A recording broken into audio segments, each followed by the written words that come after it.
Good evening, ladies and gentlemen, and welcome to the Centre for International Governance Innovation, or CIGI, as we say. My name is Fred Kuntz. I'm the Vice President of Public Affairs here at CIGI. I'd like to thank CIGI's public event sponsors, 570 News and Wordsworth Books, for their ongoing support in making the Signature Lecture Series a success. I'd also like to thank the Balsley School of International Affairs for their support in making tonight's event possible. Besides the audience here, we also have a global audience watching on the live webcast. Following this evening's address, we welcome questions from the audience, either at the microphones here at CIGI, or if you're watching online through the chat function on your screen, and we'll transmit those questions to our guest here on stage. This evening, we welcome to CIGI a very distinguished guest who's been a longtime friend of our organization and our community. The Right Honorable Joe Clark will speak tonight on shifts in politics at the global level. Introducing Mr. Clark tonight is CIGI's Vice President of Programs, Dr. David DeWitt, who joined CIGI in July of 2011 and has been overseeing the strategy and implementation of our research-related activities. Previously, Dr. DeWitt was Associate Vice President of Research, Social Sciences and Humanities, Professor of Political Science, and University Professor at York University in Toronto. David is the author or contributing editor of numerous books, refereed articles and chapters, in addition to commissioned papers on Canadian foreign, security and defense policy, international and regional security and conflict management in the Asia-Pacific and the Middle East, arms control and proliferation, and human security. So please welcome David DeWitt.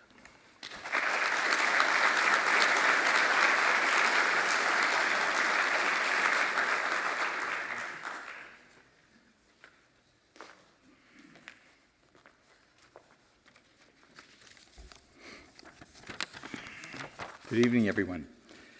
It's wonderful to welcome all of you to this evening's event.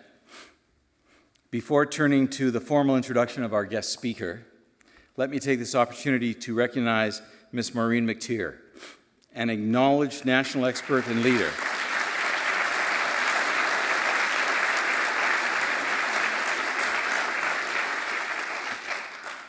An acknowledged national expert and leader on the law and public policy concerning health, science, and reproductive technologies. It just so happens that our partner is Joe Clark. 23 years ago, spring 1990, I had the privilege to present at a series of roundtables at the Pearson Building in Ottawa, chaired by our guest tonight, the Right Honorable Joe Clark, then Canada's Minister of Foreign Affairs. The principal theme a number of us were asked to consider focused on the implications for Canada's position and role in world affairs in the wake of the ending of the Cold War. At the table were assistant deputy ministers, directors general, as well as a host of other officials, along with a few of us from outside government, and Mr. Clark. Among the many things that impressed me at those meetings was a clear commitment to examine critically our assumptions about how the world worked and what were Canada's obligations and responsibilities, as well as opportunities.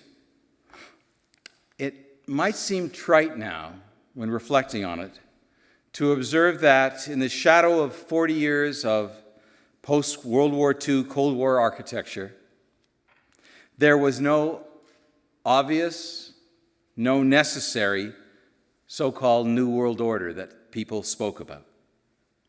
The presumption that the so-called West had won, and now all would be well, was simply yet another myth to be added to the many which were used to manage those previous 4 decades. As you will recall, within a few years, the so-called peace dividend was torn asunder, and wars and internal conflicts and civil strife was prevalent across the globe. Where would Canada fit, and what would Canada do? Perhaps lead. Perhaps lead from beside in this world of uncertain transition. Mr. Clark, along with many of his best officials, was instrumental in ensuring that Canada and Canadians did not too readily succumb to wishes rather than to the pragmatism of engaging the challenges of the post-Cold War transition, but a pragmatism that combined aspiration with some clearly articulated interests and a respect for norms and ideals and principles. My work with him and his colleagues in the North Pacific Cooperative Security Dialogue was one of but a number of initiatives undertaken during his time in office. Another, some of you will undoubtedly recall, for which he is well known and widely recognized, was his role as founding chairman of the Commonwealth Committee of Foreign Ministers on Southern Africa, which coordinated the Commonwealth campaign against apartheid.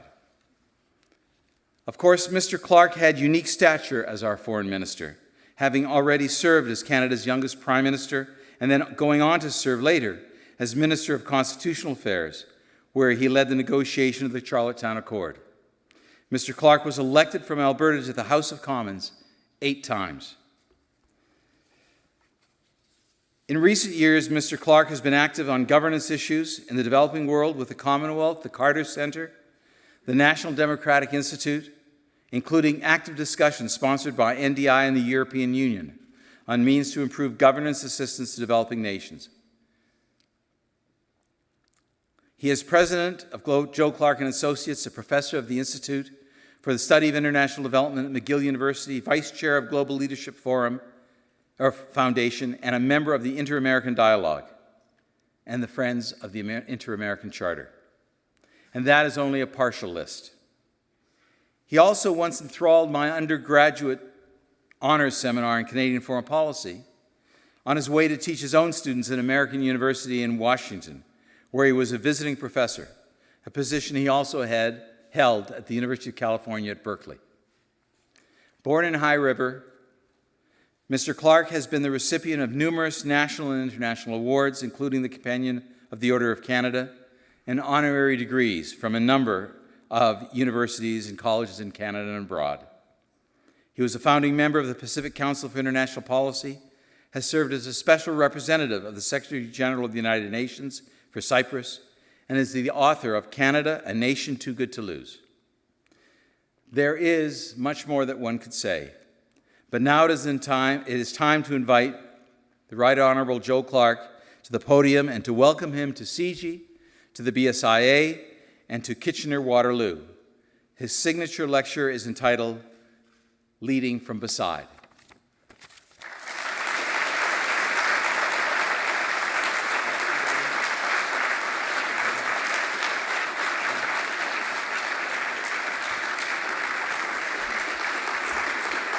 Thank you. Thank you very much. I'm delighted to be back at CIGI and back in Waterloo in these spanking new premises, not perhaps as new to you as they are to me, but they are very impressive. Although when I was in here earlier, one of the secrets Fred didn't tell you is they made me do a voice test to make sure that my voice wasn't too squeaky for the microphones. And as I looked up at this audience, I thought, for someone who, for most of his public speaking life, was 2 swords lengths away from the opposition, this is a vast hall, and I hope that, and an even more vast audience, as I understand. I have one other qualification, David, that you didn't mention. Maureen and I are now grandparents, and I won't bore you with long stories, but I will tell you one, because our 4-year-old grandson, he was then 3, uttered a phrase that I think is very much worth writing books about. It was summer. He was being tempted into the water to swim. His older sister is a very adept swimmer.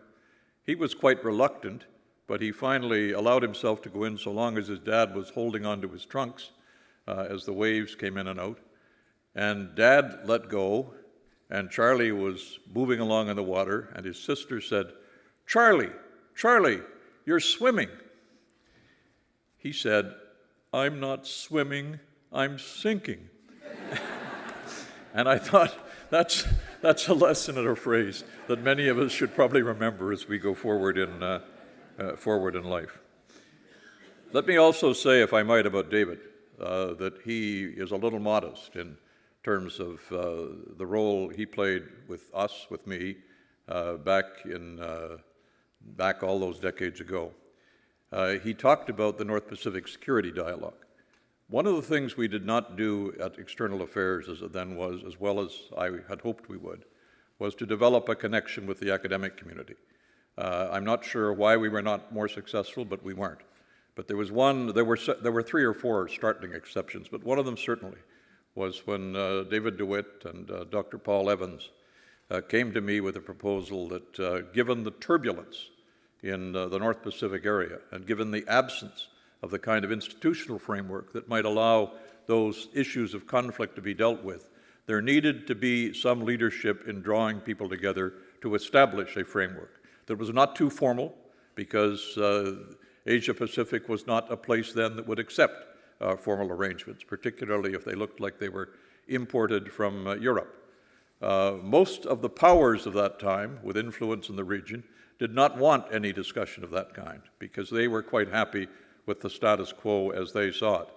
But we believed that there was a need and a niche and an opportunity for Canada, and thanks largely to the academic expertise that these 2 professors who wandered into my office possessed, we were able to start a process that continues to be celebrated by people who were part of it literally over decades. Now, I'm going to speak tonight about leading from beside. I'm not so bold as to propose a whole foreign policy in 40 minutes, but I would welcome your views on one element of a policy that would be appropriate for one country, this country, with our specific and unique assets and associations. I draw, as Dr. DeWitt has said, upon 3 perspectives, all of them heavily qualified by the adjective former.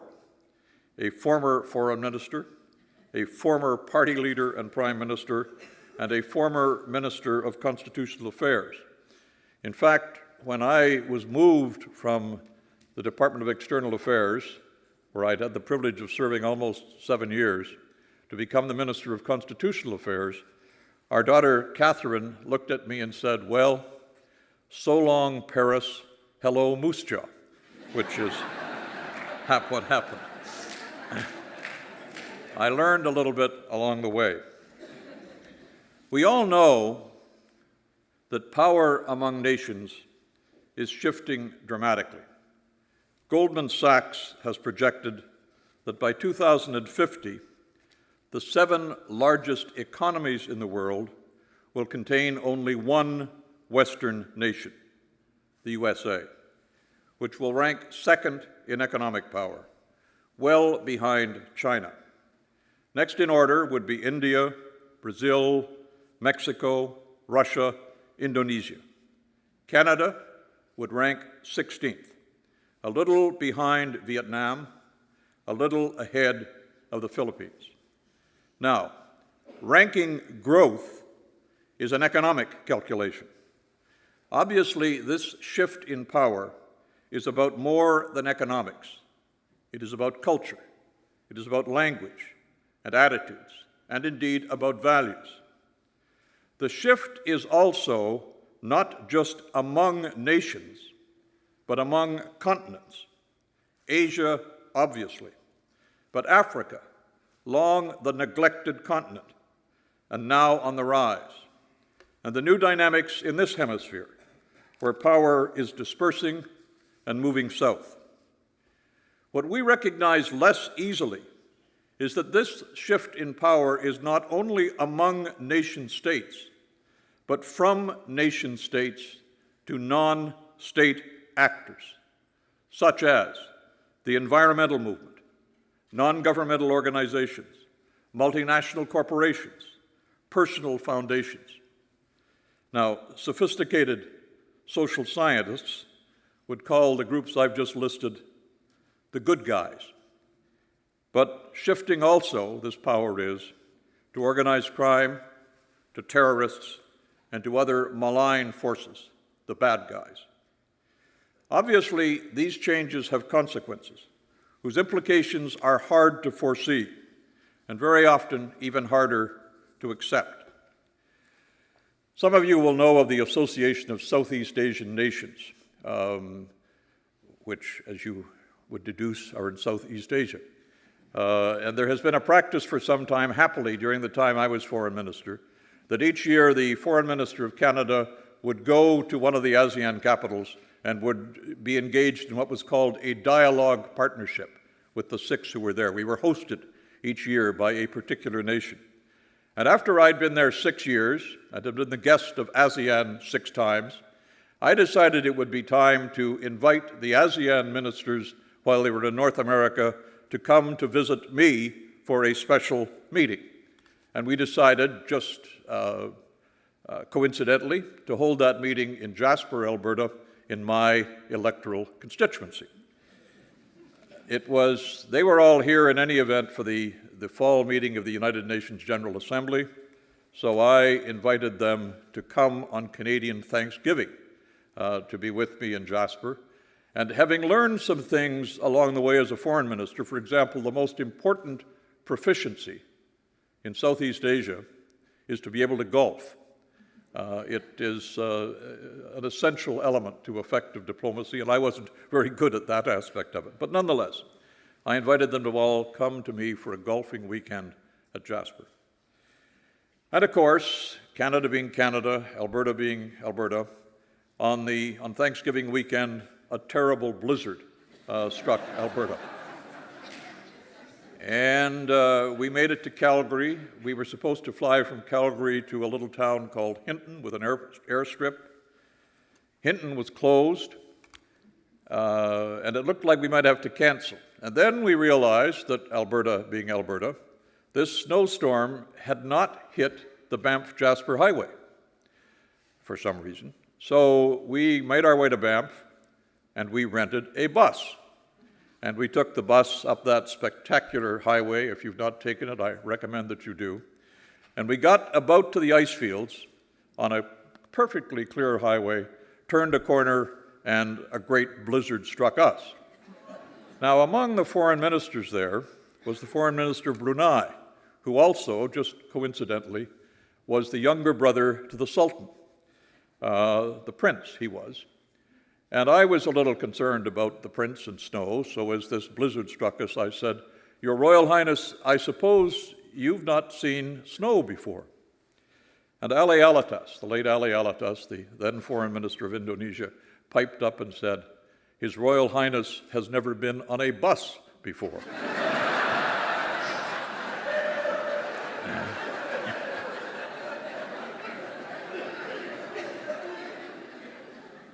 Now,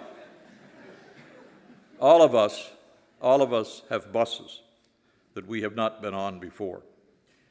We see the world from our own perspective, sometimes a perspective of privilege or of nostalgia, sometimes of anger or despair, sometimes of indifference. And often our views reflect a past which we knew and prefer, rather than a present which keeps surprising us. My title, Leading from Beside, was inspired directly by the controversy in the United States 2 years ago about whether foreign military assistance in Libya would be led by France and Britain rather than by the United States. A White House advisor, put that in quotes because that person has never been identified,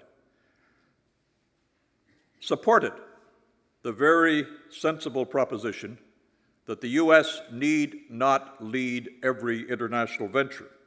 But that person was careless enough to describe that policy as leading from behind.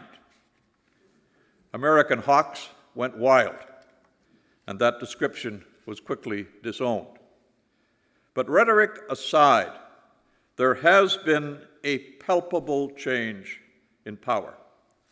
Other countries now have a growing capacity to be at the front of the line, and it is inevitable that much leadership now will be not singular, but shared. That will be complicated. In fact, allow me the modest suggestion that a Center for Governance Innovation needs to help hone the skills of fellowship as well as leadership in this complicated world. It's natural that as power disperses in the world, so does the capacity to lead. And the most effective leadership will have to be shared, not only among states, but with other entities and often with citizens. So I argue now that the model should be leadership from beside. Now, in speeches where I try to stir national pride and purpose, I say that is what Canada and Canadians have often done. I'll spare you that refrain, but certainly feel free to dispute it if you wish at the end of my remarks.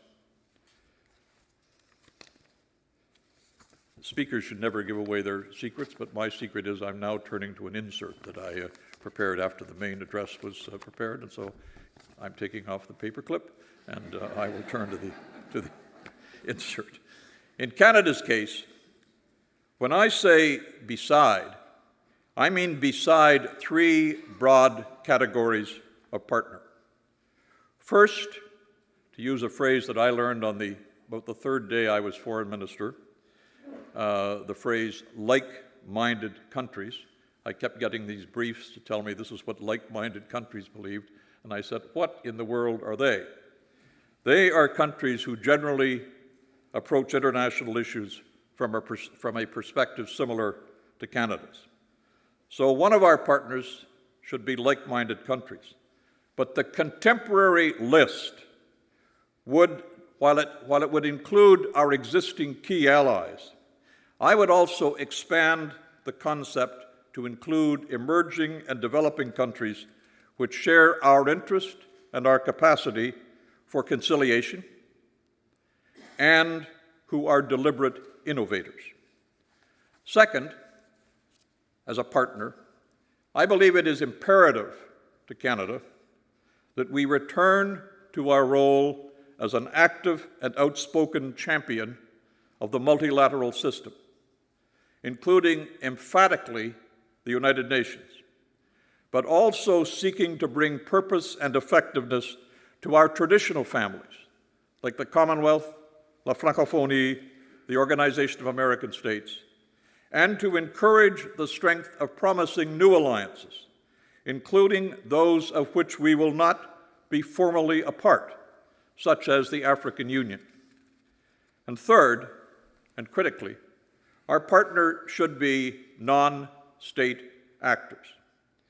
NGOs, non-governmental organizations, as a priority, because there is so much potential there, but it is accompanied by an abiding wariness of working too closely with governments. But the partnership should also be with other non-state actors, corporations, cooperatives, trade unions, scientists, faith groups, with a deliberate attempt to engage more of the world's citizens more directly and more consistently in international issues.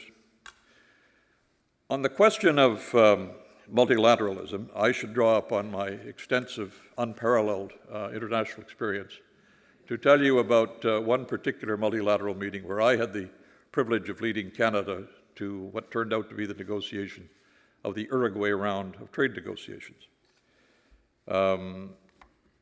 Like all important discussions, this one began with a cocktail party. And there was a particular foreign minister, I won't identify the country, who'd been preparing for this cocktail party pretty much all day. And was in pretty great shape by the time he hove into the room. And he hove into the room at about the time the lights were going down and the music was going up. And he saw across the hall what he described as a vision in red. So he made his way over to that person and said, "Would you dance with me?" And the vision in red said, "No, and for three reasons. First, I don't dance. Second, that music That music is our national anthem. And third, I am the Archbishop of Montevideo.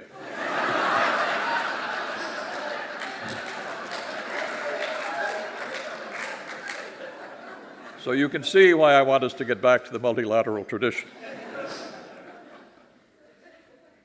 Among other things, the dynamic of relations between established and emerging nations will be affected by age. The proportion of India's population that is under age 15 is more than double the proportion in Germany. In those emerging powers, India, Brazil, China, the young populations, the potential generators of growth and of innovation, are dramatically larger than the older populations, who will need support and services. A startling proportion of the population of countries in conflict is under age 15.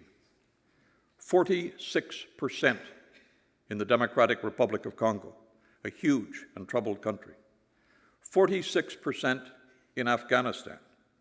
44% in Yemen. 43% in Iraq. 42% in the Palestinian territory. That's one change of which we have to take account, one dynamism from which we cannot be excluded. In the economic sphere in this changing world, there are quite exotic developments. For example, Global Trends reports, and I'm quoting, of the world's 100 largest economic entities in 2009, 44 were corporations, not countries, corporations. And the largest of those corporations was Walmart.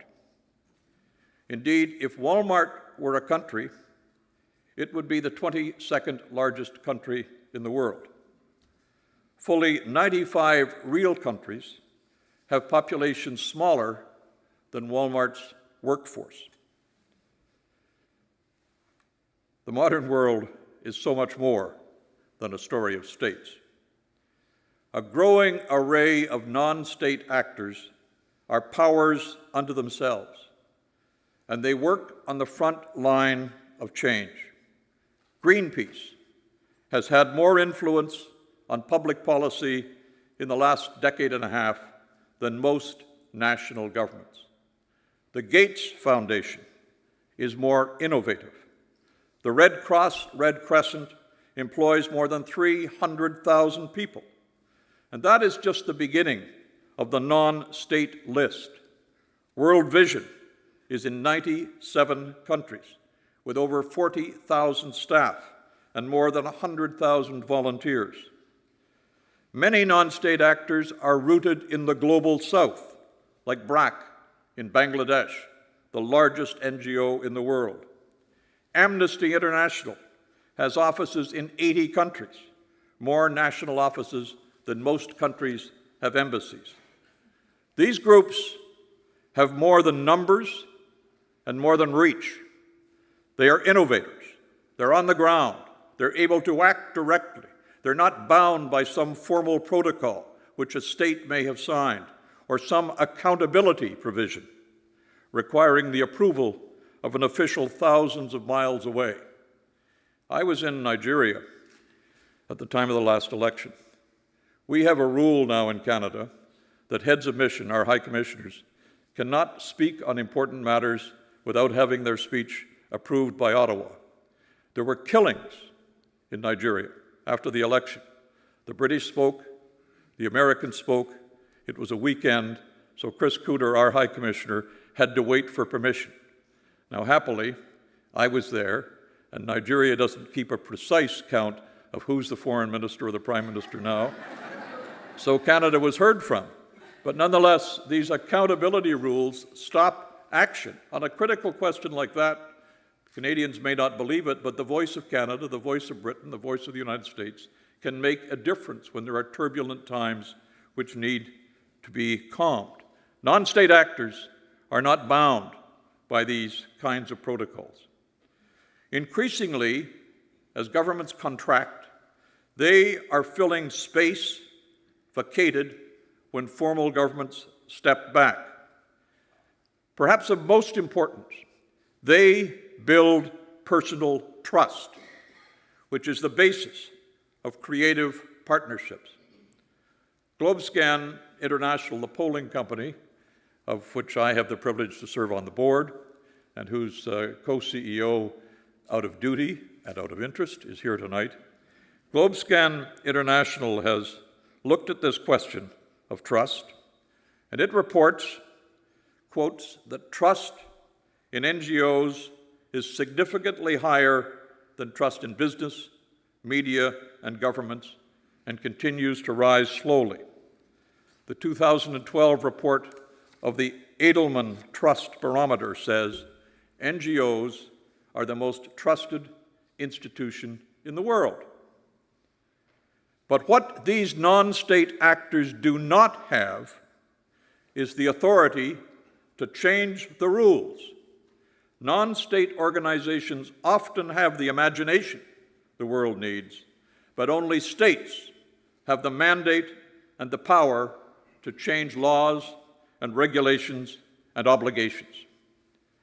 In order to make the most of creative, constructive, can-do forces in the world, we need to marry mandate and imagination, as Canada and other countries have done in so many strong, purpose-specific partnerships with non-state organizations in the past.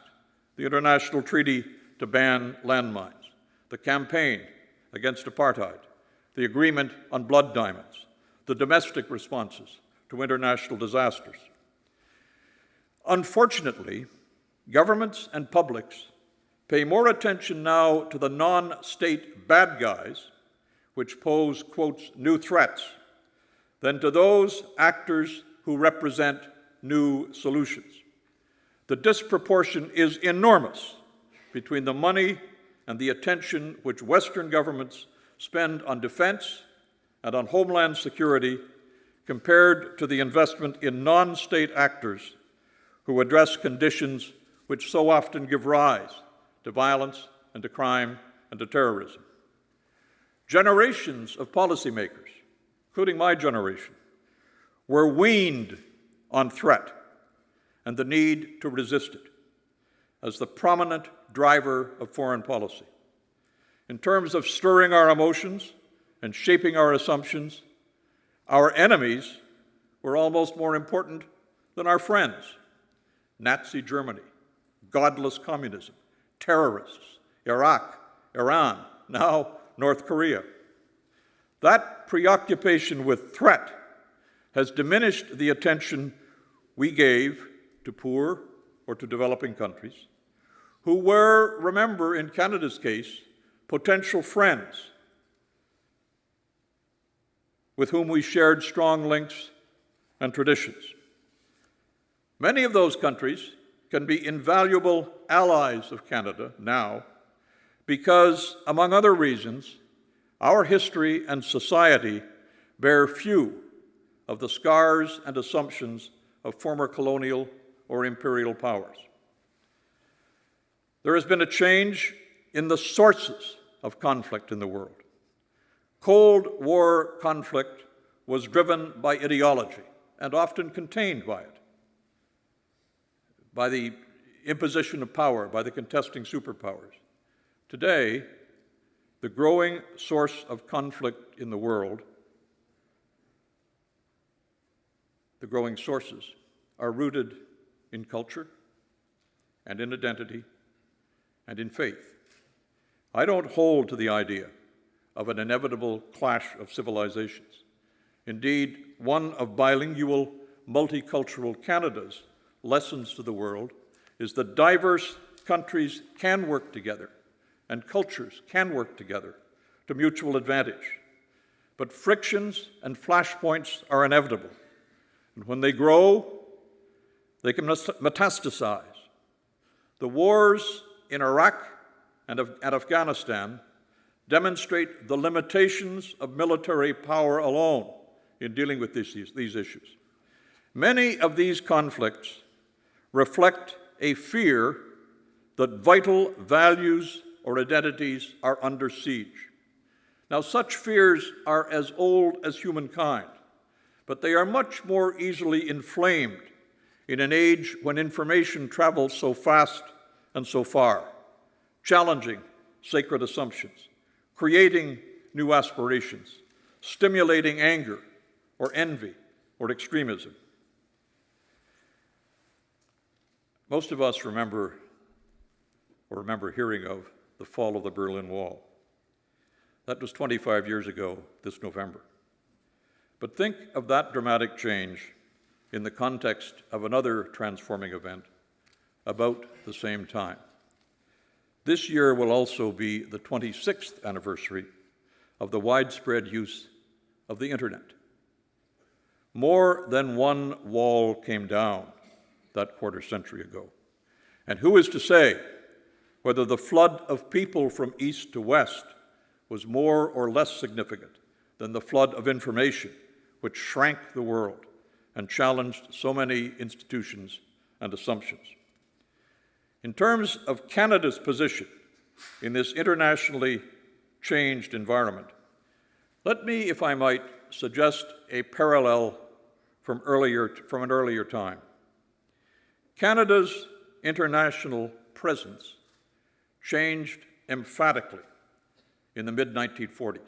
Now, I have to tell you that I don't know this personally, but I've read my history, and I know that is what happened. Part of what happened then was that the Second World War forced Mackenzie King to pay a little more attention than he preferred to the larger world outside Canada's borders. So he sent a crop of very able foreign service officers out to new diplomatic posts, new friendships, new realities. When the war ended, they came home, eager to apply what they had learned to reshape Canada's post-war policy. But Mackenzie King's caution constrained them. And then, while one should never speak too positively of a foreign minister, along came Louis Saint Laurent, who stood up to King on questions like Korea and opened the way to an unusually active and creative role for Canada, helping shape new international political and security institutions, the United Nations, NATO, the Commonwealth. Saint Laurent was a critical factor. Saint Laurent, the Francophone from Quebec City, was a critical factor in establishing the modern Commonwealth. Establishing new rules of trade, the General Agreement on Tariffs and Trade, new international financial institutions, and after a little while, and after some prodding from Washington, development policy. 7 decades after that great war, different forces have now fashioned another set of changes, which in a comparable way require new eyes and new initiatives. They require, in the phrase made famous by Mr. Gorbachev, new thinking. So let me put some questions to you. Might this be a time for Canada to look deliberately at a new array of alliances, not at all to displace the friends and the bonds we have, but to supplement them and perhaps adapt our talents and traditions to this changing world? To some degree, we have begun to do that, but we are driven more by events than by forward planning. A bad beginning with China, an American pivot toward Asia, Premier Charest's initiative with Europe, a sporadic priority for the Americas, a very late awakening to Africa, and almost all of those in the narrow context of trade. One is tempted to describe that process as going along to get along. But might we not learn from the lessons of Canadian initiatives after the Second World War? Should we not seek more deliberate alliances with countries which share some of our multilateral instincts and our multicultural attributes and our strategic and economic capacity, or have more of that than we might have, so that we might maximize and leverage our own assets. NATO, the North Atlantic Treaty Organization, was a geographic alliance in a time when geography mattered. What matters now? Well, a capacity to understand, respect, and manage cultural diversity matters now, and it matters profoundly. An instinct to innovate matters. So does enough wealth and discipline to pursue initiatives seriously. That's a beginning list. With what other countries might those assets suggest a more active and consistent alliance? With what non-state actors?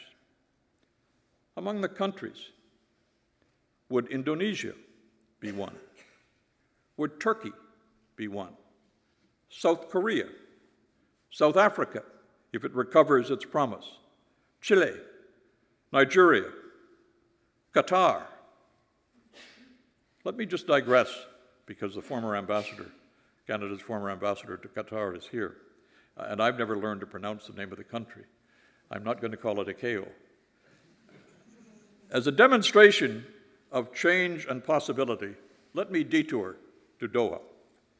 In December, the Carnegie Endowment published an article entitled Qatari Foreign Policy. That foreign policy has become a little more controversial since the article was published, but the article is still relevant. The summary in the Carnegie Endowment, and I quote it, said, Doha wields significant influence in the emerging Middle East and can play a positive role in helping countries in transition. The tiny country, it said, led mediation efforts from Western Sahara to Yemen. It maintains working relations with both Israel and its declared enemies. Al Jazeera's role in captivating viewers across the Arab world fed the momentum of the Arab Spring. Now, another parallel, Qatar could style itself, if it chose, an energy superpower. The North Pars field is the largest natural gas field in the world. But what's interesting is not the rich resource, but the use that has been made of it, based upon a refusal to accept an established old order. Saudi Arabia, Qatar's next-door neighbor, had resisted Qataris' efforts to export their gas via regional pipelines. So, Qatar began investing heavily in liquefied natural gas facilities and can now rely on huge revenues to build a vigorous and autonomous foreign policy. Al Jazeera started in Saudi Arabia as a joint venture called Orbit between the Saudis and the BBC. But the BBC withdrew from the partnership due to Saudi censorship. So Qatar hired many of the BBC-trained journalists and gave Al Jazeera a wide margin of editorial freedom. Could Canada have anything in common with a country like that? On the non-state side, Canada has a long tradition of partnerships with non-state actors and civil society. I know that vividly and personally. That was at the heart of Canadians' response to the boat people, to the Ethiopian famine, to tsunamis and disasters since. The Canadian Labour Congress was an essential partner in the campaign against apartheid. Our response to the tanks in Tiananmen Square was worked out in an extraordinary series of late-night meetings in the Pearson Building, drawing together the wide array of Canadians involved with China. And we came up not only with a consensus, but with a position that endured long after the position of many other countries. Two of the best working models of state, non-state cooperation were shaped by Canada in the Landmines Treaty and the creation of the International Criminal Court. And, just to give a sense of history, in 1967, before CEDA was created, Maurice Strong told the Empire Club, quote, We would like to see our government aid programs complemented and supplemented by voluntary service organizations, church groups, cooperatives, and business and industry. To give it a name, my proposal tonight is to mobilize Canada's soft power capacity to partner with our hard power, which is what successful Canadian governments have done since well before the hard, soft description sprang from Harvard's lips. I understand that soft power is not favored by the government of the day, but I expect it still is favored by the people of the country, and we would be much better off with balance.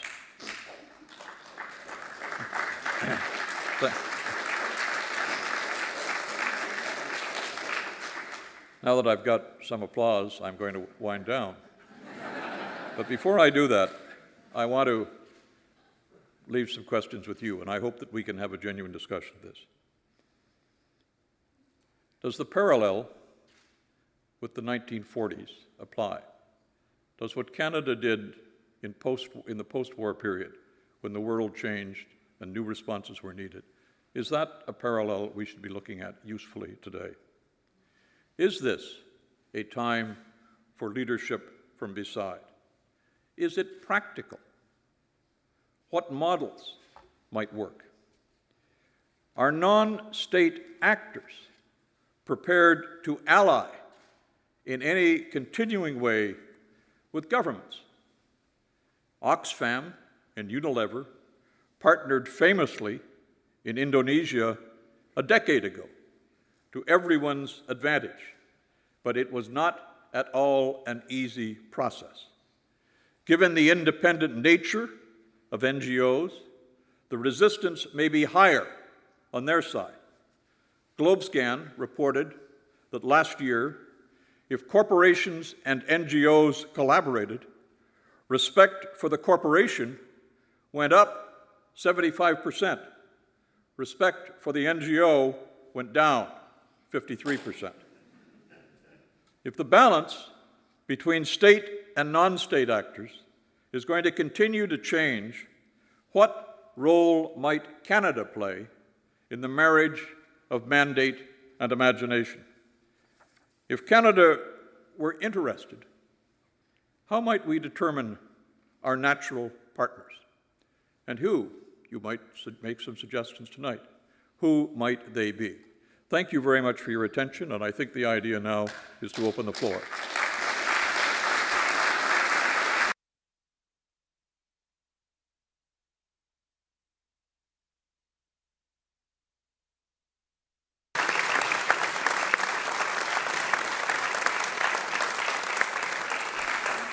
I'm going to moderate my own questions if I can see people here, so no one has to begin by saying, Mr. Speaker.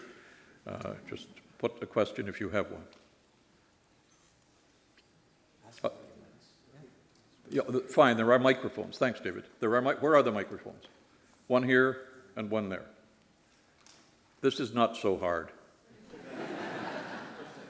Ready when you are. All right. Testing.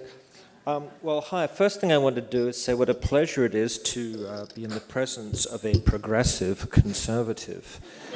And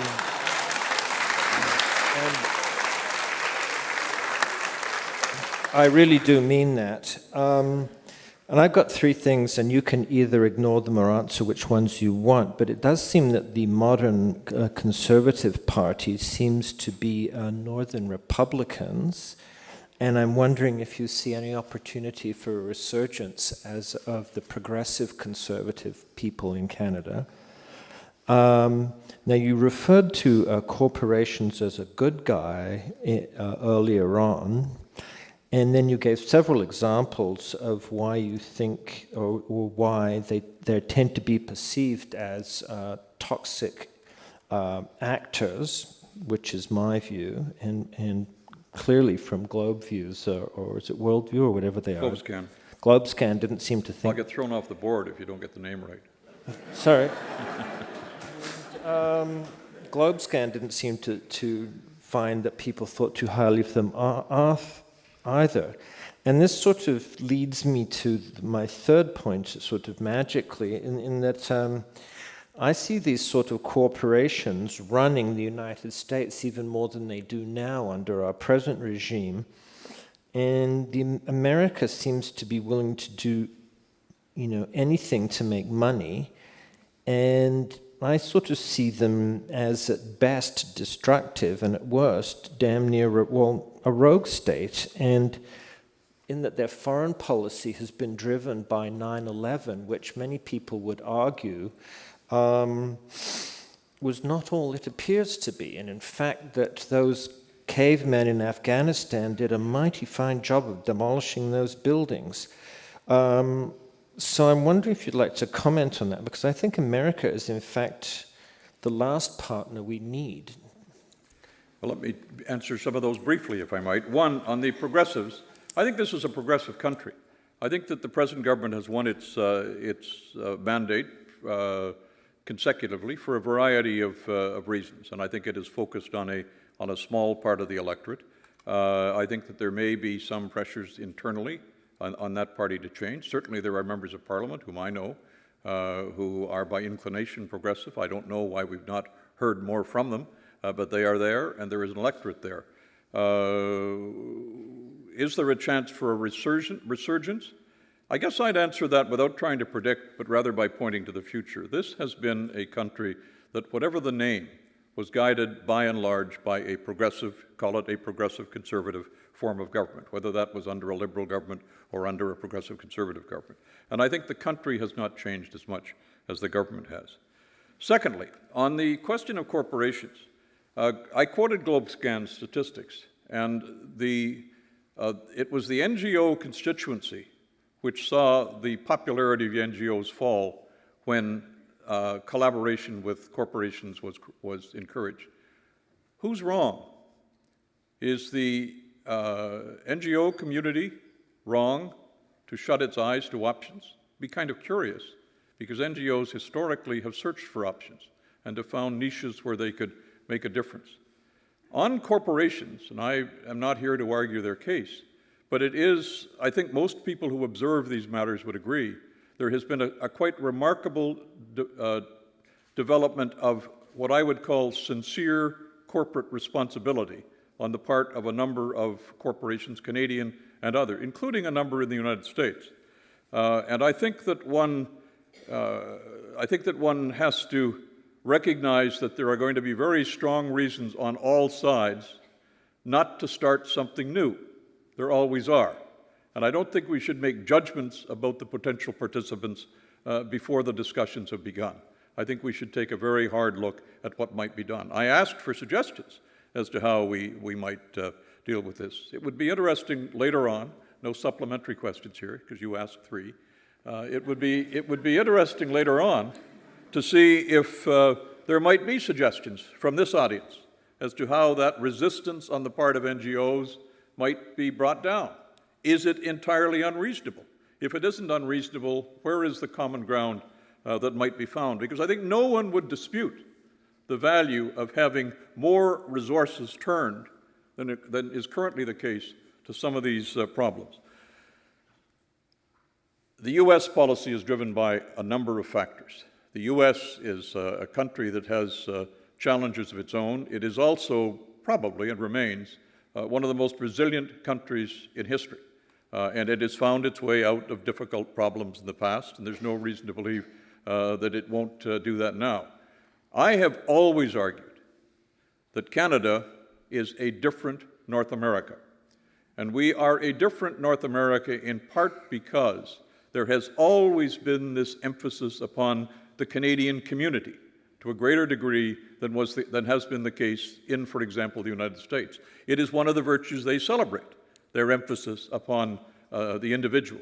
One of the virtues we celebrate is our emphasis also, while valuing the individual, while encouraging entrepreneurs, we have also encouraged the sense of community. There are no questions yet from the online community is as submissive and quiet as the in-house community is. So, okay, thank you. here's the question. I'm sorry, I can't see the lights. Go ahead. Hi, thank you very much for coming. I'm a young man, so this is just a sense that I get from my history books.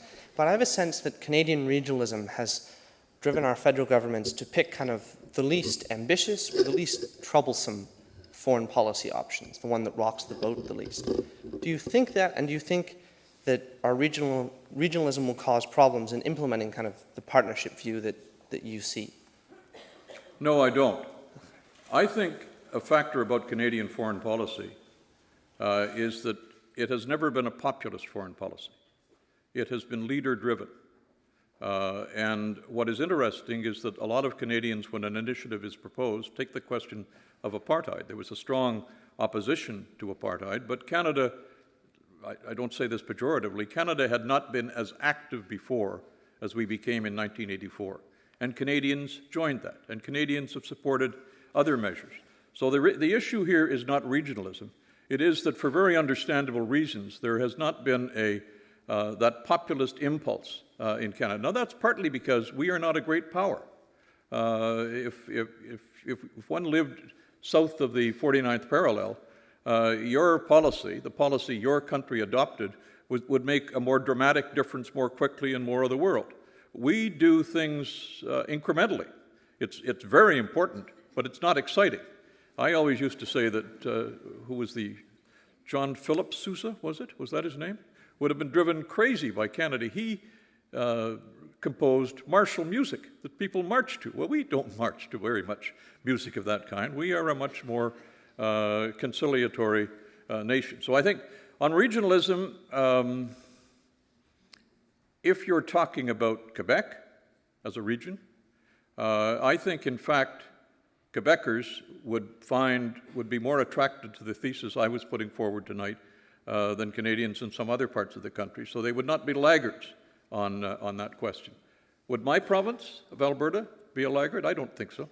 I think that there is a quite strong Canadian consensus. We've had a lot of examples. I won't bore you with some of them I've survived, but we've had a lot of examples of people coming together. The most dramatic to me, it was rejected, it was the Charlottetown Accord. Now, I'm fully aware that most people in this room and most people in the country voted against it, and that's fine. That's your democratic right. What was extraordinary was to sit in that room with the leaders not only of regions, but of the four representatives of the most excluded groups in our country, our Aboriginal people, and to find absolute agreement on detail after a long process. We can do this in the country if we try.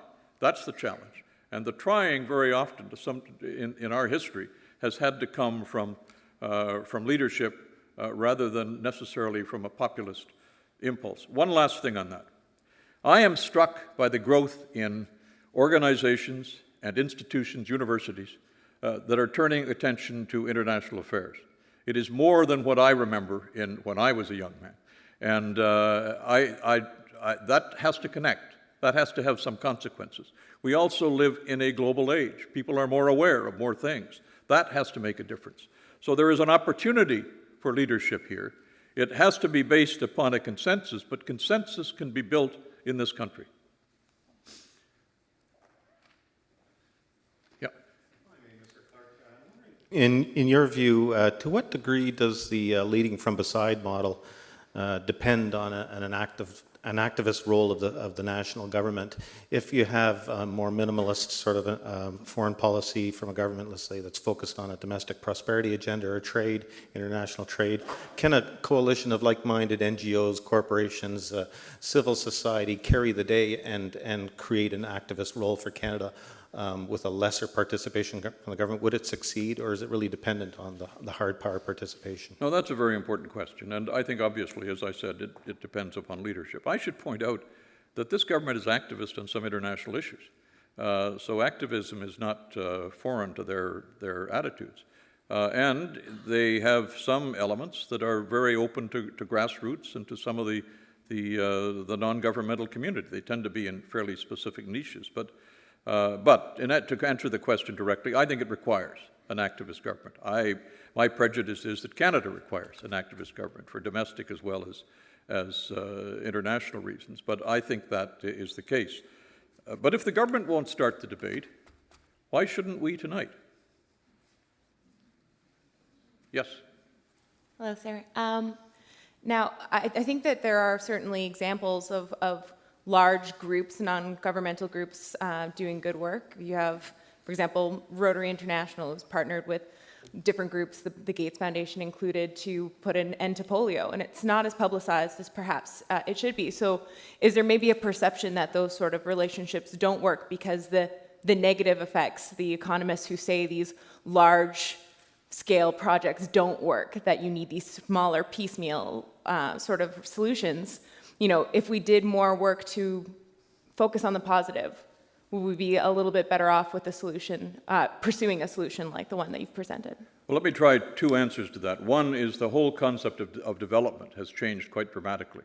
And I won't try to enumerate all the changes because I don't know them all. But when Canada was persuaded by the United States to embark in the Colombo Plan all those decades ago, development was about large projects. It is no longer that.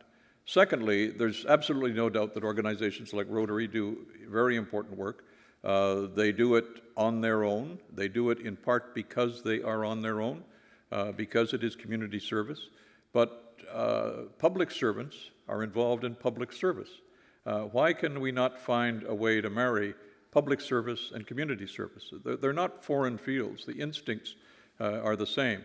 And so I don't think there is a danger of stifling groups like Rotary or others. I think, in fact, the likelihood is if we thought about formula and tried to implement some of them, we could find ways to extend quite dramatically the effectiveness.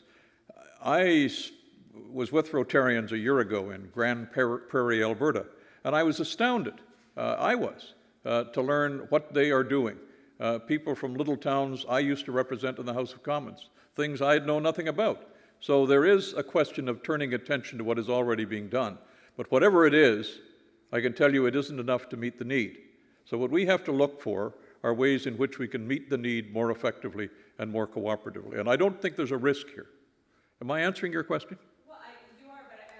That there's such a focus on all of the things that haven't worked out when you look at these large-scale projects. Something like the United Nations Millennium Development Goals. There's such an attention on all of the things that have not been done, that our governments and our multilateral organizations haven't been able to accomplish.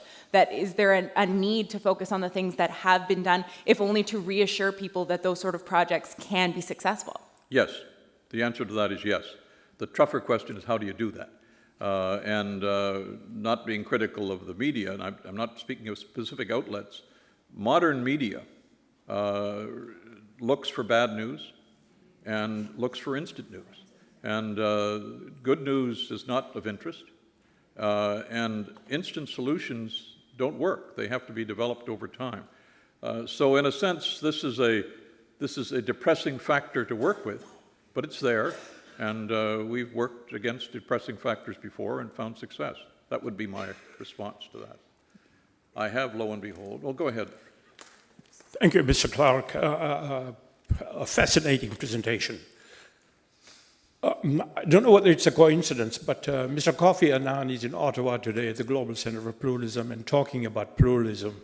And this is a tremendous, I had a choice between listening to you or to listening to him, and I came here, and I'm glad that I did.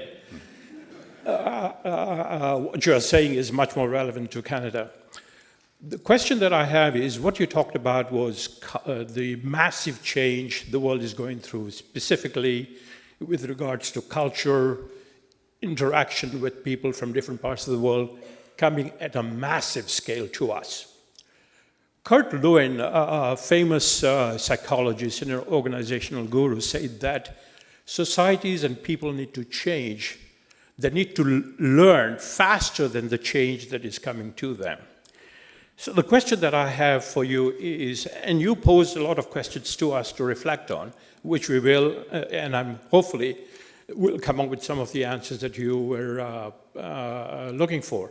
But my question would be, is are we doing enough in Canada and internationally to unlearn our habits and behaviors and mindsets to keep up with the change that is coming to us? And do we have deliberate policies infrastructures to facilitate the change that is coming to us, and to be ready for the world that's in the next 20, 30 years? That's a critical question. My answer, I guess, to begin with was no, we're not doing enough. We don't have those infrastructures. I hope conversations like this, and indeed the kind of work that Kofi Annan is doing around the world and that the Center for Pluralism may encourage that. But we have to take these general sentiments and focus them into practical steps that might be taken. Are Canadians open to these changes? Are they aware of them? A lot are. A lot in this room obviously are. A lot of others are.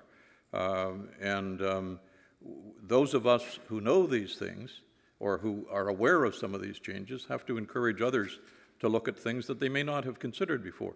Remember that first, this world is very complicated, but secondly, individuals are frustrated. They say, what can I do about that? If they see something on television and they are outraged that something like this should happen. But then the practical question comes, what can I do about that? Well, in fact, there are things that individuals can do. That's how a lot of change has occurred. And one of the other realities of our age is that more people know more than they did before. And I think educators would know this better than I, but I think there is an openness to learning things, an openness to asking questions and looking for answers. So I believe that some progress can be made this way, but it does require practical initiatives that create infrastructure, that create models, that make sure that facts are known, that make sure that people like me know what Rotary is doing when I hadn't before, let alone non-governmental organizations I've never heard of. Is that part of an answer? Thank you. I have something on the screen. What do you see as the benefit of leadership? Given the costs, why should Canada seek out a leadership role? This is from Mike M. Certainly in Canada, on international policy, and probably more generally, not much happens without leadership. So people have to step up to get some of these done. Given the costs, why should Canada seek out a leadership role? Because we can. And if one looks at costs, one should also look at benefits. One should look at the costs of doing nothing, the costs of our not taking initiatives. Who in the world is Nicaragua going to be able to take initiatives of this kind? Are most of the countries of the world going to be able to do that? Many of them could, in some kind of partnership with us, identifying roles that they could play and roles that we could play. But are they able to play that kind of leadership? I don't think so. One of the gifts of a country that is as fortunate as ours is that we have the chance to do these things. But it's also an obligation, I would argue, and it is also a danger if we don't. I think one of the grave threats to Canada is that we could become a gated community. We could become psychologically a gated community, saying the world is out there and we're in here. Or indeed worse, saying we'll go out in the morning and go to profit from what's going on in the world, but we'll come back in the afternoon and night and we'll shut the doors of our gated community. That's a very real risk for this country. And this is a country, I don't want to dwell too long on this theme because some of you have heard it before. I've always argued that Canada is an act of will. We're not a natural country. And we have created a country, and we have done that by an act of will, and we've done that because a combination of leadership and civic response have made that happen. If we settle in behind gates, we won't do that, and we will diminish. So that's the answer, I believe, to Mike M's question. Yes. Good evening. Good evening. I appreciated your remarks. Especially the comment about cultural understanding and the need to build bridges in this day and age. Linking that to your memory of the 4 Aboriginal leaders being present at the negotiations for the Charlottetown Accords, When you talk about partnership and the need for Canada to, if I could infer, be strong internally to impact strong externally, I have a heart and concern for the Aboriginal people of our country these days, especially seeing the Idle No More protests that have occurred and recent events. Without going in depth, they number over 1 million Canadians collectively and are by far the youngest demographic in our country. I believe the median age is about 13 years younger for Aboriginal Canadians and non-Aboriginals. My question is, how can Canada internally partner Aboriginal and non-Aboriginal Canadians in strong bridge-building ways that bridge cultural understandings that might not have been present up to this time in our country to forge a bright future for us all? Let me begin. First of all, that is the area, that is the weakness in Canada that is our most severe weak. That is our failure. The question of our relation with Aboriginal, with First Nations and other Aboriginal people. And I don't just say that because everybody says it. If you look at how strong we are and where our weaknesses are and how terrible the conditions are among Aboriginal people, that is the fact. But to go back to a comment a moment ago, there has been more progress in Aboriginal relations than we know. The bad news gets attention. The bad news is terrible. But for example, in places like the Northwest Territories, housing problems have been solved by local initiative and by governments, often territorial or regional governments.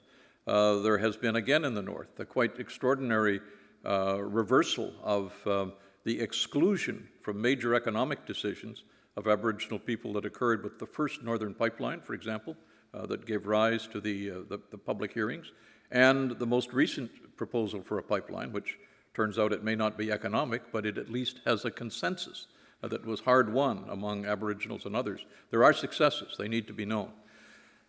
But the sense is of failure. That's the reputation, and we have to address that. And part of one thing we have to do is begin to celebrate and advertise some of the successes. But secondly, we have to find specific new successes, areas where agreement can be found on how to move forward, not necessarily in a global response, but very specifically, issue by issue. And you spoke about Idle No More. I think as historians look back, they may come to the view that Idle No More caused some change in Canadian attitudes. I have been surprised that the positive sense towards Aboriginal people that I found among non-Aboriginals during the negotiations of the Charlottetown Accord had waned. And it is still lower now than it was then.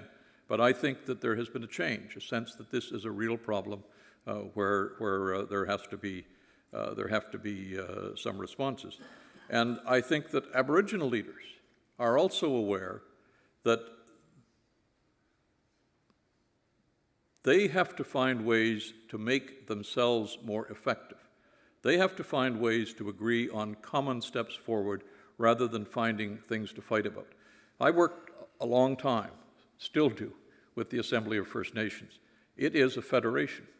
It is a very challenged federation because it has more parts that are more difficult than the provinces are in the Canadian Federation, and it requires work. I believe that there is some evidence that both Aboriginal and non-Aboriginal leaders are beginning to look for practical ways that we can move forward together that, among other things, will change the image of the issue as a serious problem that can be solved, as distinct from a serious problem that we keep ignoring or failing to solve. I can't be specific. I could be specific, but I'm not going to be tonight on some of the things that could be done, because there are discussions about some of the ways forward, and they are cross-cultural discussions. I'm sorry, I have another one. Yep, go ahead, please. Thank you so much for your remarks tonight. I'm going to pick up on an answer that you gave to somebody else a few minutes ago, and I've been thinking that since you started speaking. What can we as individual Canadians do? I'm going to hazard a guess that the people in this room tonight vote, pay taxes, and probably many people here volunteer. I mean, we're doing a lot, or as much as we can. What else can we do? What do we need to be doing to help move this along? Well, this is immodest to say, but I put a proposal out tonight, and it's far from perfect, but it's worth, I put a couple of related proposals out. I'd like you to think about that. I'd like to figure out some way to assess responses. I imagine CG would be prepared to host that, because I think there's no point making speeches or feeling despair. One has to find some ways to move forward. I think not to repeat my arguments, but I think that there's obviously a lot of fault in those arguments. They're not, but I think they need to be examined. I think some of the tougher questions have been addressed tonight, have been mentioned tonight, namely the attitudes of potential partners toward one another.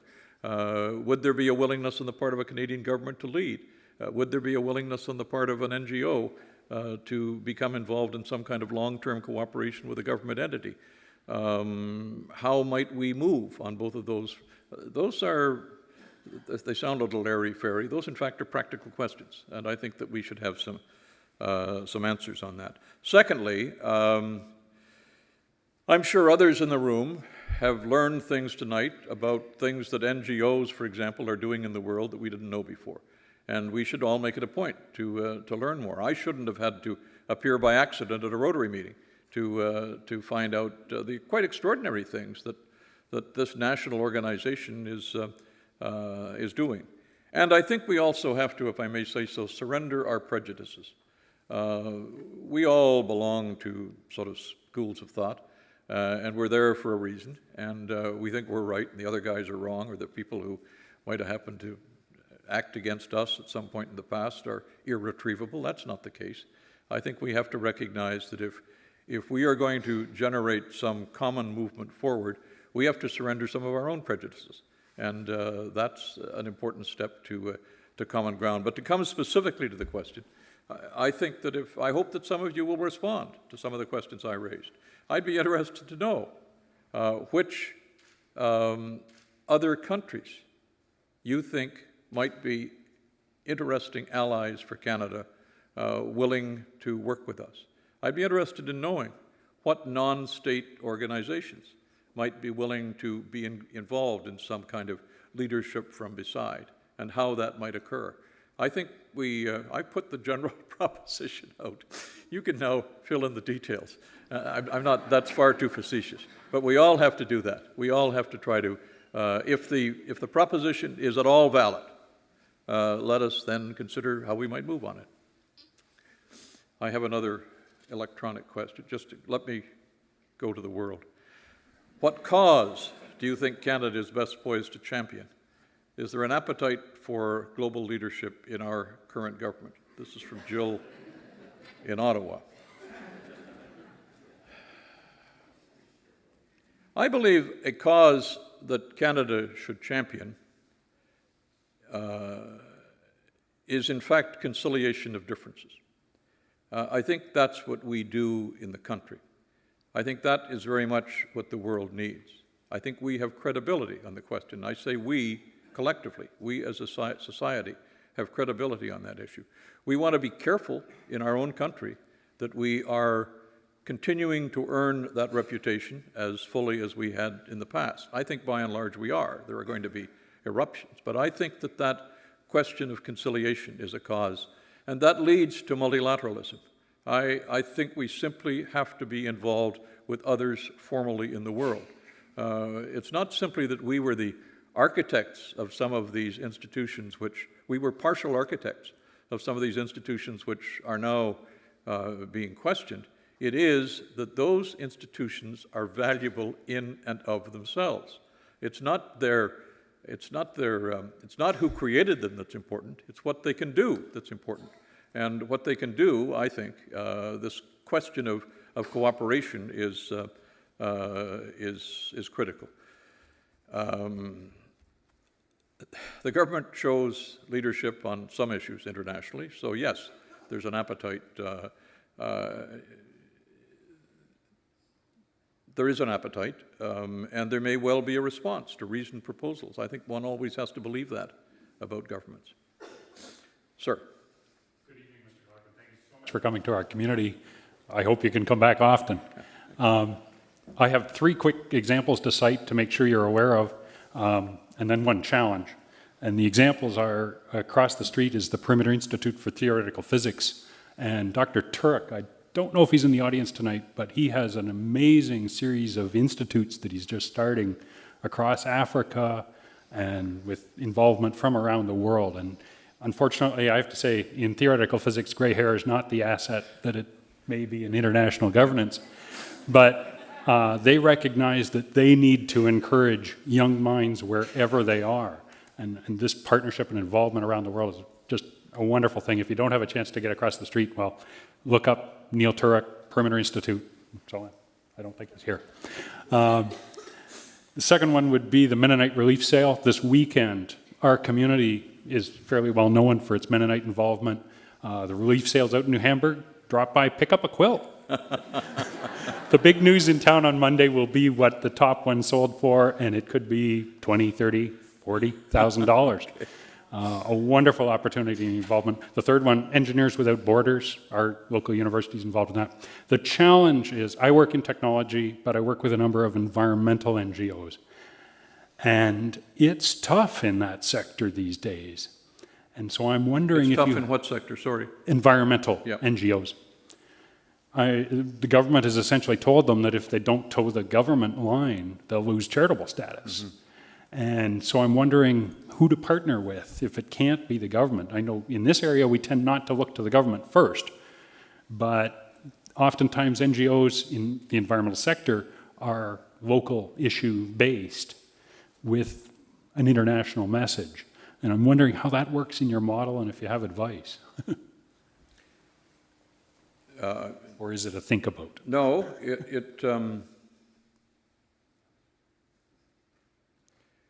depends on the level of the partnership. It seems to me that if we are able to put in place a concept of leading from beside and involving sincerely some non-governmental organizations in it, that will not likely start at a local level, but it will have implications for a local level. And it may be that if there's an internal debate, people who have worked in Kitchener-Waterloo with adversaries on some of these issues and found some common ground will be helpful in that debate.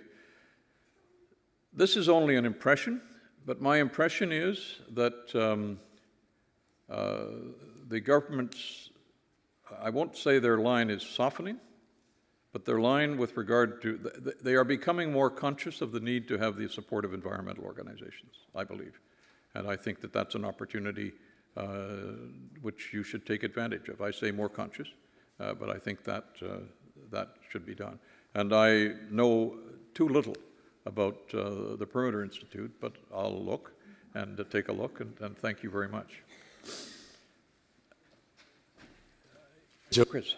Just two kind of questions. One, why do you think Canadians are good at multilateralism, partnership, and even collaboration? You know, why is that something that we excel at internationally? And if this is a valuable commodity or skill set for the future you describe, what's the most optimistic scenario? 20, 30 years out, if we can harness our skill set, what's our contribution to the world, and what could it look like? We are a multilateral country. We have been domestically. I mean, look at les caisses populaires, look at the credit unions, look at the co-ops. They sprouted up all across the country. They weren't sort of copied from one to another. A movement began in Quebec spontaneously from the grassroots level that became the Caisse movement, as strong as the Farmers Union in Alberta. Similar kinds of roots. That's part of being a northern country, I think. We know we need each other. And there has been, that has manifested itself in a tradition that by and large has been a Canadian tradition. We have acted together. we've acted together to do things, whether it was a national broadcaster, which might be controversial now, but it was essential at the time. A national airline was essential at the time. We created a national healthcare system. We have done these kinds of things. We are a community, and we need, I believe, to draw out the elements of that, draw out and celebrate the elements of that community. I don't know that I can answer. Chris is the CEO of GlobeScan. He studies issues and makes considered projections. And here he's asking me to offer a wild guess on something that is within his field of competence. I can't answer that specifically, except I think it's fair to say that if a country like Canada doesn't address these issues, things, however you define them, will get worse. We face the threat of gates around our community. We're not the only one. And if a country like Canada puts up gates, there's an incentive to others. And if a country like Canada opens gates, that's an incentive to others. How can you quantify or predict? I can't do that. But I believe the question is important, but I can't do that. What I can do, I think, is try to indicate a promising place to start. A promising place to start on a promising path. I have one. I've just answered that. Excuse me. Do these never go off? Was this question for me, or was it for the speaker 2 months ago? Okay. Thank you very much for your attention.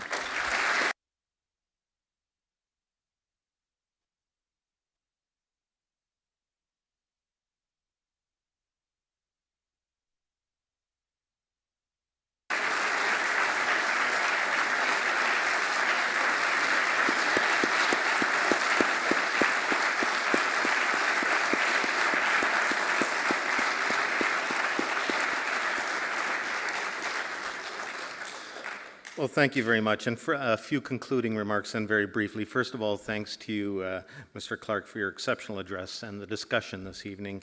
The challenge of your topic, Leading from Beside, is really a challenge to all of us here in the room and in the online audience, all Canadians, because as you made clear, while the national government still must lead, there's a tremendous opportunity for Canadians through civil society, through NGOs, through business, through the groups and clubs that we're members of, to really make a difference in the world. That Canada can punch above its weight, play a role in shaping a better world, and you suggested some of the areas and the causes, the conciliation areas where we could lead. So thank you for inspiring us to do more and do better. And really we owe you thanks for many things, for the generous gift of your time tonight and your remarks and your thoughts, for the contribution you've made to our country, the incredible legacy you've given us in your own career, and for the generous time you're giving us tomorrow at the Balsley School. The audience may not know this, but Mr. Clark is spending time with the students at the Balsley School tomorrow. They're presenting their policy briefs and ideas, and he's helping to mentor them. And I know that you're a frequent visitor to our community. I know that you were here only recently to help pay respects to a community leader and a friend of yours. So you give often, and of your time and of other things. So we thank you very much for all of that and for your remarks tonight.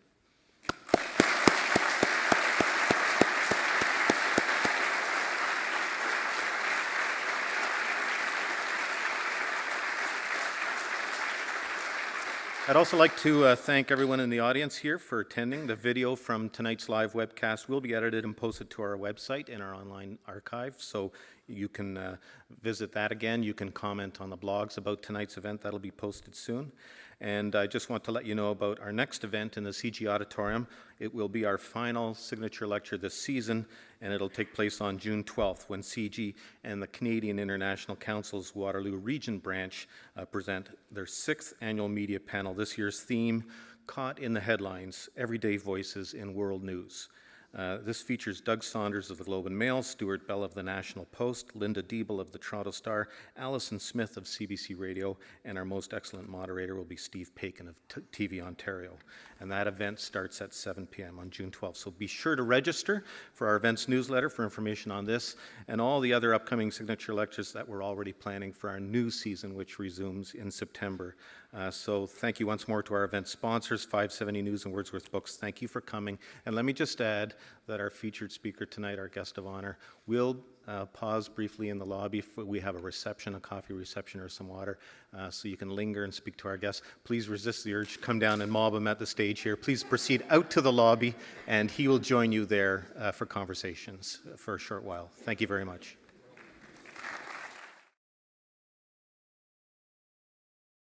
Once enthralled my undergraduate honors seminar in Canadian foreign policy on his way to teach his own students at American University in Washington, where he was a visiting professor, a position he also had held at the University of California at Berkeley. Born in High River, Mr. Clark has been the recipient of numerous national and international awards, including the Companion of the Order of Canada and honorary degrees from a number of universities and colleges in Canada and abroad. He was a founding member of the Pacific Council for International Policy, has served as a special representative of the Secretary General of the United Nations for Cyprus, and is the author of Canada, A Nation Too Good to Lose. There is much more that one could say, but now it is time to invite the Right Honorable Joe Clark to the podium and to welcome him to CIGI, to the BSIA, and to Kitchener-Waterloo. His signature lecture is entitled Leading from Beside.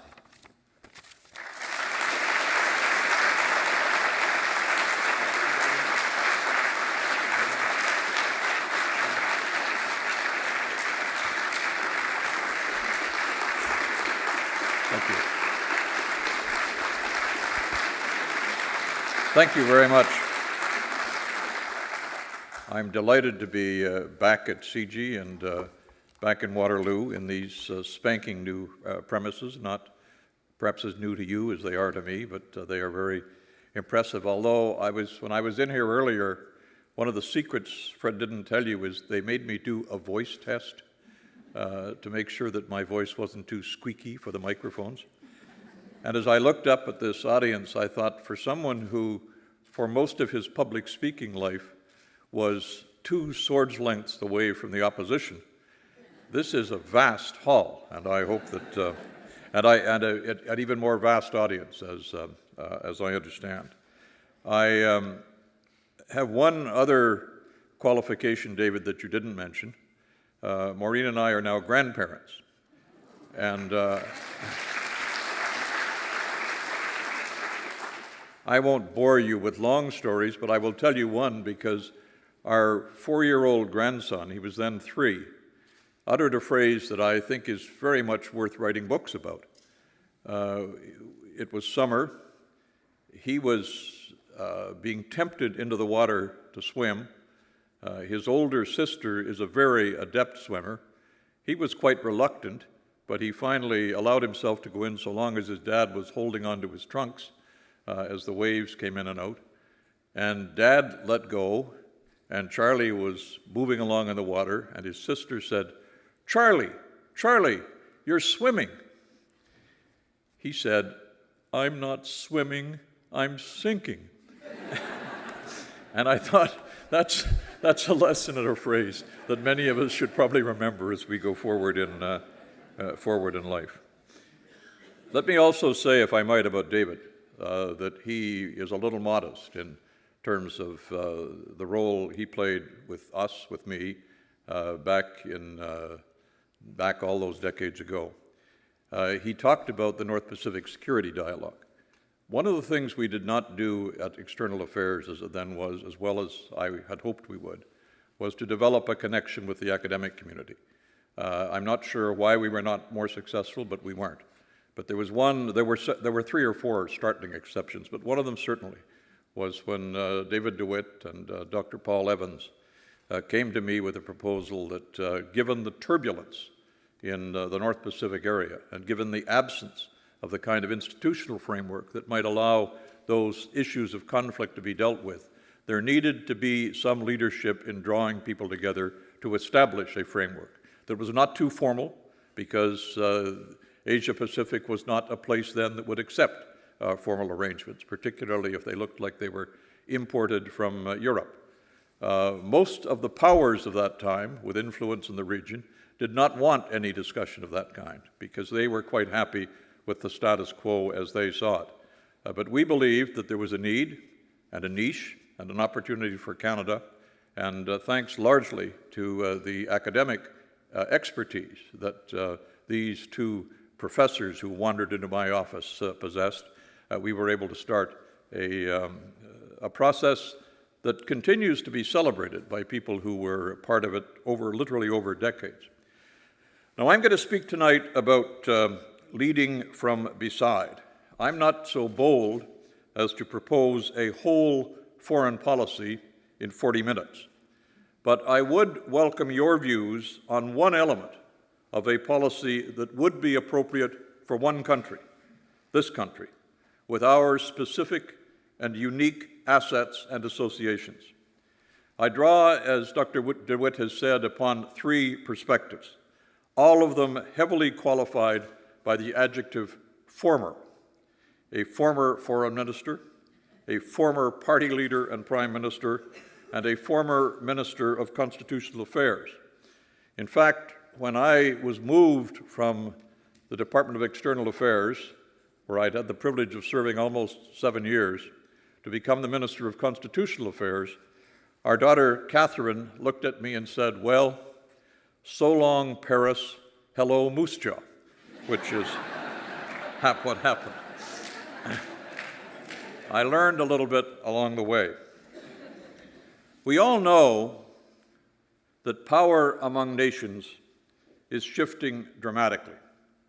Goldman Sachs has projected that by 2050, the 7 largest economies in the world will contain only one Western nation, the USA, which will rank second in economic power, well behind China. Next in order would be India, Brazil, Mexico, Russia, Indonesia. Canada would rank 16th, a little behind Vietnam, a little ahead of outside government. And Mr. Clark, among the many things that impressed me at those meetings was a clear commitment to examine critically our assumptions about how the world worked and what were Canada's obligations and responsibilities, as well as opportunities. It might seem trite now, when reflecting on it, to observe that in the shadow of 40 years of post-World War II Cold War architecture, there was no obvious, no necessary so-called New World Order that people spoke about. The presumption that the so-called West had won, and now all would be well, was simply yet another myth to be added to the many which were used to manage those previous 4 decades. As you will recall, within a few years, the so-called peace dividend was torn asunder, and wars and internal conflicts and civil strife was prevalent across the globe. Where would Canada fit, and what would Canada do? Perhaps lead. Perhaps lead from beside in this world of uncertain transition. Mr. Clark, among with many of his best officials, was instrumental in ensuring that Canada and Canadians did not too readily succumb to wishes rather than to the pragmatism of engaging the challenges of the post-Cold War transition, but a pragmatism that combined aspiration with some clearly articulated interests and a respect for norms and ideals and principles.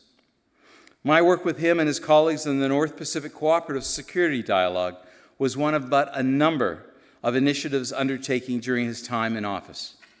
Another, some of you will undoubtedly recall, for which he is well known and widely recognized, was his role as founding chairman of the Commonwealth Committee of Foreign Ministers on Southern Africa, which coordinated the Commonwealth campaign against apartheid.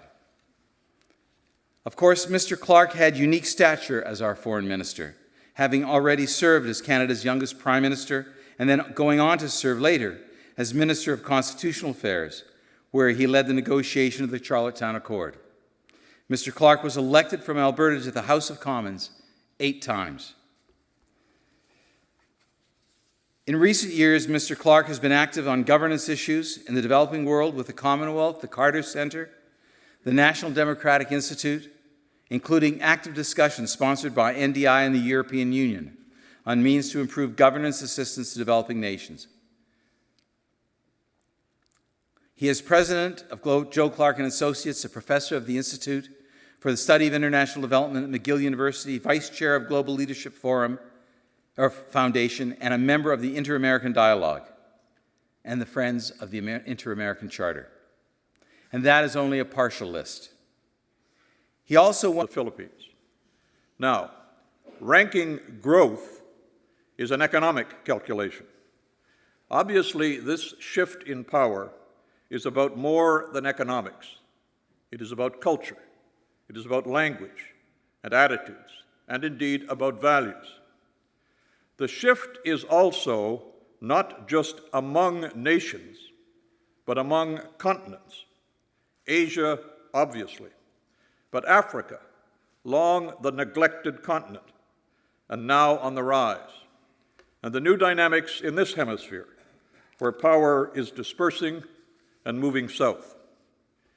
What we recognize less easily is that this shift in power is not only among nation states, but from nation states to non-state actors, such as the environmental movement, non-governmental organizations, multinational corporations, personal foundations.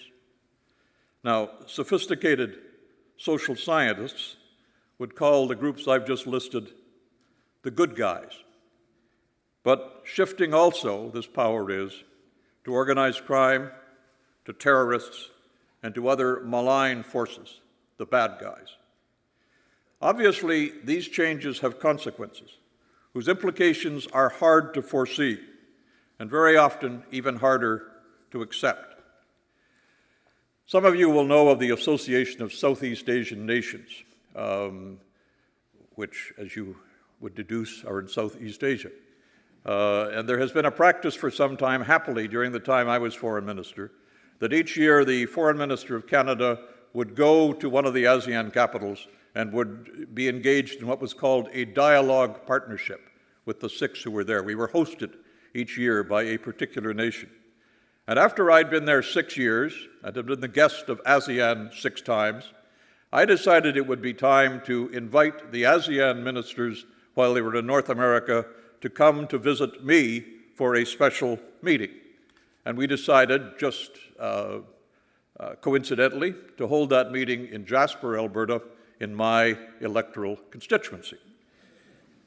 They were all here in any event for the fall meeting of the United Nations General Assembly, so I invited them to come on Canadian Thanksgiving to be with me in Jasper.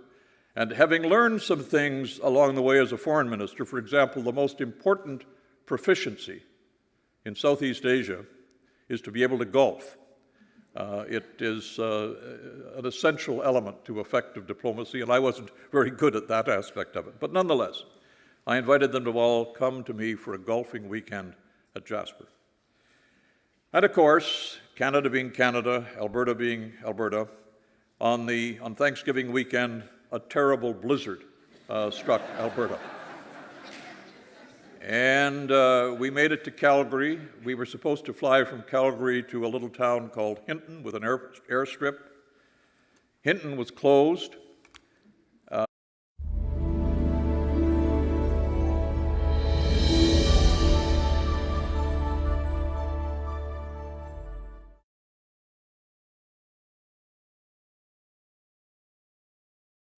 Good evening, ladies and gentlemen, and welcome to the Center for International Governance Innovation, or CIGI, as we say.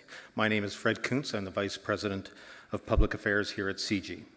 I'd like to thank CIGI's public event sponsors, 570 News and Wordsworth Books, for their ongoing support in making the signature lecture series a success. I'd also like to thank the Balsley School of International Affairs for their support in making tonight's event possible.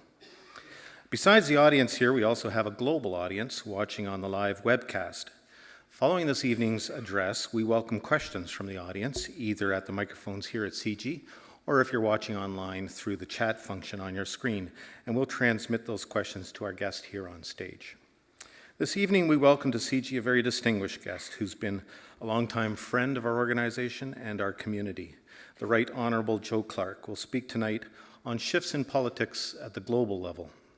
Introducing Mr. Clark tonight is CG's Vice President of Programs, Dr. David DeWitt, who joined CG in July of 2011 and has been overseeing the strategy and implementation of our research-related activities. Previously, Dr. DeWitt was Associate Vice President of Research, Social Sciences and Humanities, Professor of Political Science, and University Professor at York University in Toronto. David is the author or contributing editor of numerous books, refereed articles, and chapters, in addition to commissioned papers on Canadian foreign, security, and defense policy, international and regional security and conflict management in the Asia-Pacific and the Middle East, arms control and proliferation, and human security. So please welcome David DeWitt.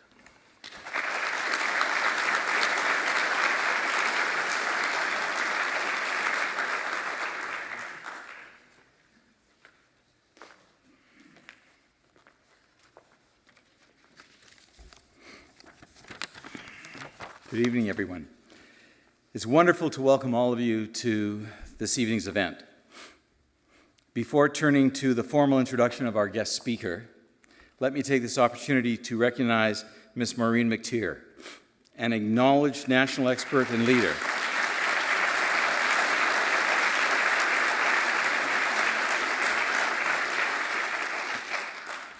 An acknowledged national expert and leader on the law and public policy concerning health, science, and reproductive technologies. It just so happens that our partner is Joe Clark. 23 years ago, spring 1990, I had the privilege to present at a series of roundtables at the Pearson Building in Ottawa, chaired by our guest tonight, the Right Honorable Joe Clark, then Canada's Minister of Foreign Affairs. The principal theme a number of us were asked to consider focused on the implications for Canada's position and role in world affairs in the wake of the ending of the Cold War. At the table were assistant deputy ministers, directors general, as well as a host of other officials, along with a few of us from outside